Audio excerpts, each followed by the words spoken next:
Welcome back, Sunrise family. It's time for another Money Masterclass brought to you by Guardian Life. What if your child could learn to master money before adulthood even begins? In this special Child Month edition of our Money Masterclass, we're zooming in on kids and their cash because it's never too early to build smart financial habits. We're joined by author of The Future Millionaire Mindset, Chilito Budu Gale. It's a guide for teens on how to earn, save, spend, and think like a millionaire. She's here to show young people how to control their money and take control of their finances. Welcome, Budu.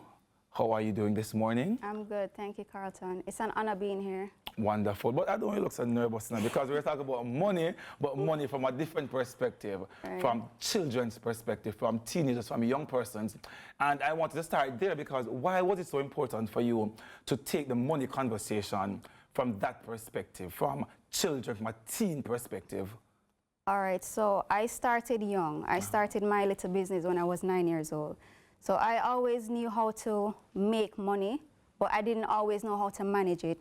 So I saw that there was a gap in financial education. Okay. And because of my personal experiences where my business failed because of poor money management, I said, hey, I need to help teens to avoid this because I didn't learn about money management until I was an adult. Okay. So you started your company very, very early. Yes. But you didn't know about money management until you were much older. Right. Which impacted the failure maybe in earlier days of your business. Right.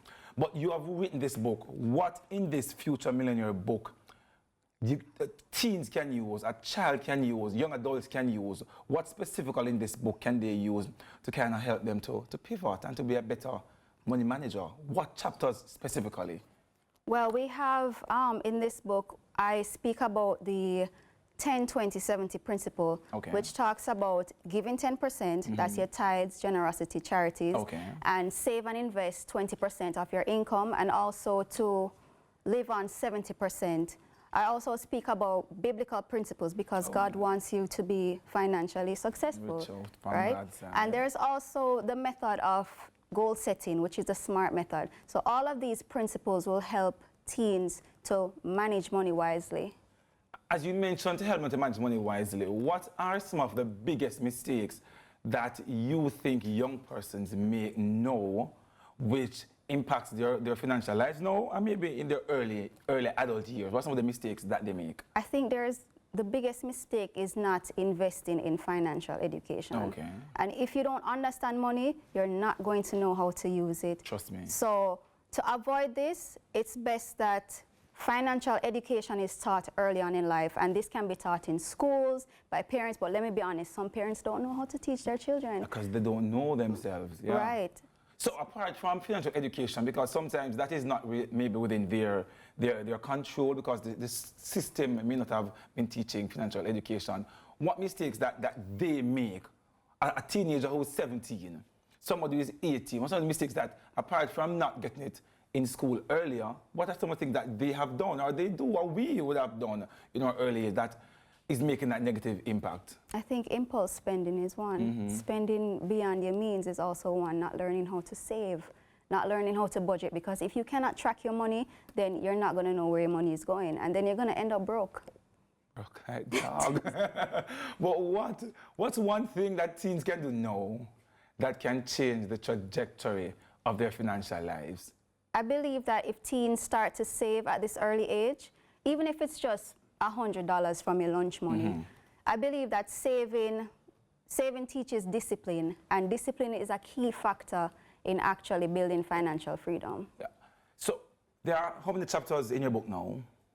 There are about 9 chapters, and I have a journaling section. There's also a brainstorming guide, and to also develop a business plan.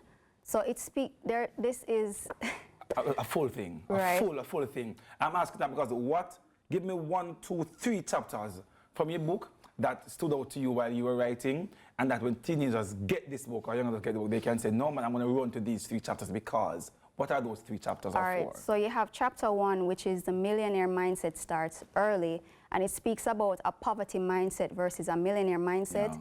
You have the art of saving and investing, and you also have giving and generosity as it relates to biblical principles, because wealthy people understand that the more you give is the more you receive.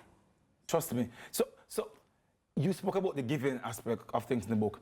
I know sometimes for persons who don't like to read, it may be a challenge. You're like, oh, Jesus, the book too thick. I can't bother read through this. Or whatever. Is the book an easy read? Is it something that I can pick up and find it fun? And what perspective did you take the book from?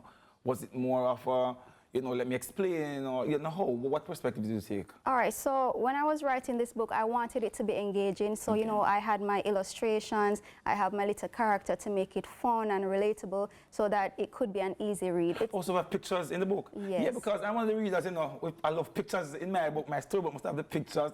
I am a boy, I see the boy over here. I'm under the trees over here. So persons who are watching this morning can also expect to have some amount of that in the book. Yes. All right, you gave me 3. What's the most potent one from the book right now? That if I implement this, give me one that ties down your book. All right, that's a challenge. The challenge, why? That's a challenge. Too many. But there's a lot. But like I said, chapter 1, the millionaire mindset starts early. But why do you think that? Yeah, I was about to ask why. Yeah, the millionaire mindset versus the poverty mindset. Money is all about mindset. How you see money is all on your mind. So if you're always going to think you're always going to be broke, you're always going to be broke. Yeah. Millionaires will take risks. A poverty mindset person will, think of money, fearing money, not wanting to invest, not afraid, is afraid to lose money, Hold on. Right. I love this. I wish that we had more time to delve into the other chapters this morning. But persons who are watching this morning, where can they get this book? How can they get it? What's the cost for the book? If you don't mind sharing now, sure. Talk to us about that. All right, so this book is $2,900 if they purchase from me. It's going to be available at Fontana Waterloo sometime this month. But now it's available on Amazon and Barnes & Noble. And also, it's going to be available on a lot of online platforms. Okay, so persons can get it. This book is at a right time being introduced. It's Child's Month. And for those persons who are watching, parents who are watching, teens who are watching, young adults who are watching, it's a perfect time now to start that financial education for young persons, for children in this month of May, because it's Child's Month, and next week Friday is Child's Day. Yes. So we're looking for a perfect gift to give a child, a teen. Check out The Future Millionaire Mindset by Miss Badu this morning. That's all the time that we have. Our guest this morning has been Chilita Budo Gale, author of The Future Millionaire Mindset. That's all the time that we have in Money Masterclass this morning, brought to you by Guardian Life. Coming up next, we will be serving up some breakfast fit for Cinco de Mayo. Stay with us. Thank you very much this morning.